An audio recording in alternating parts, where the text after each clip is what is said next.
Hello everyone, this is Tim, and this is going to be a video response to Sameøldji, and you can find a link down there to the video in question. He's talking about the dark side of the hobby. Now, it's kind of an evocative title, the video topic really wasn't what I thought it was going to be, but, I was thinking more like, like RPG forums and some of the negative, sort of nasty, sort of toxic comments you'll get sometimes, like in the comment section of places and down there in the videos.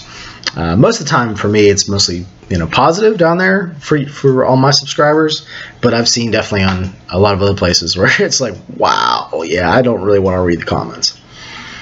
So that's what I thought it was going to be. But the actual topic is really just all the time that you spend by yourself reading, writing things, prepping things, drawing maps, making up characters, making up NPCs, designing encounters, making up your own spells, all these things that we do when we're running games. Like I guess it's mostly GMs, but I think players do this as well. They'll come up with ideas and like backgrounds and things they want to incorporate when they're playing. So there's all this time spent by yourself. And he was talking about how that's a bad thing. And I think you need to come at this sort of topic with introversion and extroversion in mind. For an introvert, having stuff to do when you're by yourself isn't necessarily a bad thing. It's something to look forward to. It's you really are most comfortable by yourself anyway. So here is a nice creative outlet to, engage in when you're by yourself and there's nothing else to do, and you get to share that stuff with other people.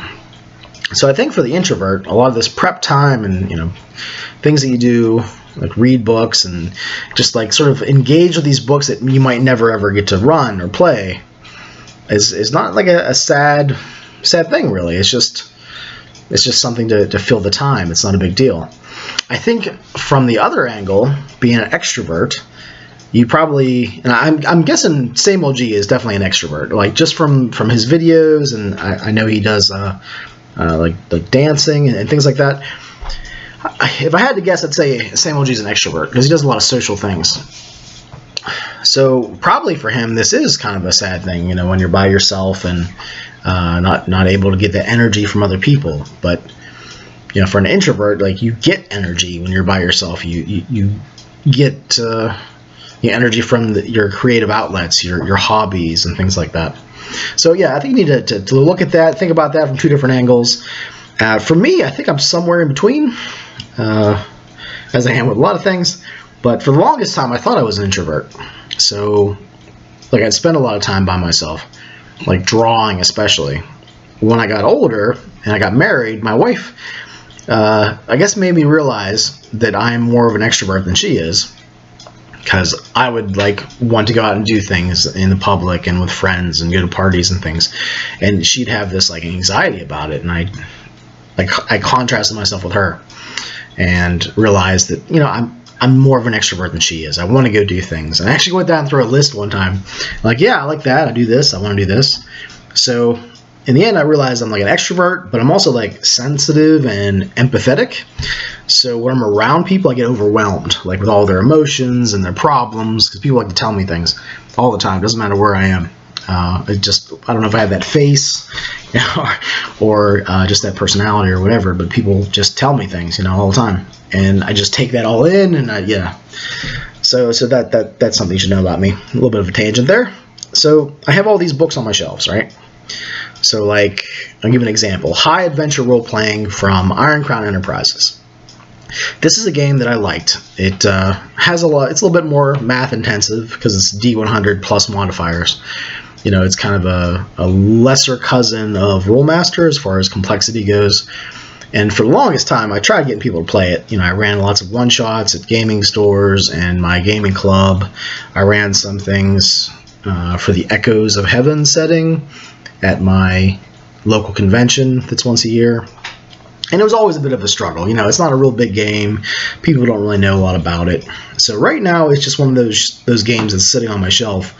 But every now and then I pull it out. Same thing with Rolemaster. I haven't run Rolemaster probably since like 1996.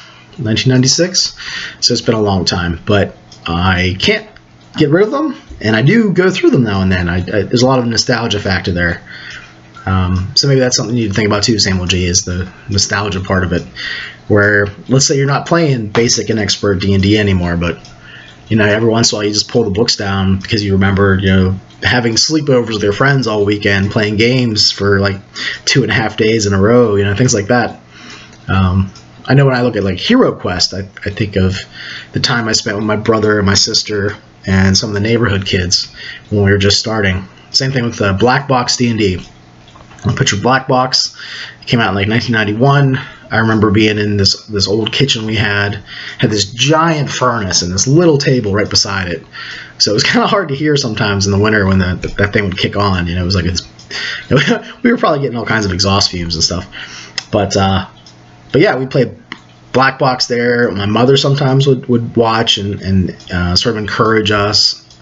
She was the one that bought these games for us. So nostalgia is part of it, definitely. There are games that I buy that I know I'll probably never get to run, but the nice thing about me is I belong to this gaming club that meets once a month. So currently I'm able to go to that, which I'm very thankful for. I worked out a deal with my wife and her boss where I could drop the kids off on Saturdays where she works for a couple hours and I can go. So I'm really grateful for that. So when I buy these games, even though there's a small chance of me ever running them, there's always that chance, like I could go to this gaming club and run a one-shot of something. So that's what I kind of recommend to people. If you have games that you don't think people are ever really going to play, try to find a group or a gaming club or a meetup site or something where you can run these games as one-shots. It's at least a little taste of what they're like. And a few times I've done that, and I realized I don't actually like the game, or other times I'm like Dogs in the Vineyard, I ran that, and I just loved the hell out of it. Everything except the social mechanics, which, if you know me, it's kind of one of my things. But I really like the way the dice pools worked and all that. So if you have games that you like, no one else does, I guess I actually did a video about that a long time ago. Try to run at least a one-shot. It doesn't seem to me like that much of a stretch to, like, let's say you have a D&D group, right? They'll only play D&D, at least for campaigns. Try to like weasel in a one-shot every once in a while, just to kind of mix things up, or try out a system that they've never tried before. Because they might discover too that, I still really like D&D, but holy cow, like that was such a different experience. Like I enjoy that variety. Not saying that you have to, just. I'm definitely more of a variety guy. I like to try different things, see what they're like, and by doing that, again, you figure out what your likes are, what your dislikes are. Like, I'll never play that game again because of this. Some of the story games were like that for me, where there wasn't as much in-character role-playing. It was more abstracted and kind of drawn back a little bit, where you focus on story. And there's mechanics to manipulate the story, but you're not really in character when you do that. So I didn't like that separation, that pulling out of character that happens so much in those games. But yeah, I spend time still by myself a lot. I know at work I'll spend a lot of time in the downtimes that I have a lot of downtime where I don't have anything else to do. So I'll read an RPG book, or I'll doodle up a dungeon map that I'll probably never use. But what's nice about the internet is I can still share that stuff, the stuff that I make. Like, hey, look at this map I designed. Maybe you could use it. I think sometimes I think of those people out there that, have more free time, can do things, can hang out with friends more. I'm definitely envious. But it's also kind of nice to be able to share stuff with them. Like, hey, if you've got the free time, you've got an RPG group, here's a map, So I think with the advent of the internet and being able to share RPGs that you design, or NPCs, or monsters, or maps, or artifacts, whatever, that's part of the community too. And that sharing is something that I definitely enjoy. So keep that in mind. Even though you're doing stuff by yourself, you can still share stuff. The RPG community is great for, hey, look what I did. Maybe you could use it. Here, have this free thing, have this free, nightmare scenario that I designed. But yeah, that's kind of a rambling response. I should probably cut it off here. All right, I'll talk to you guys later.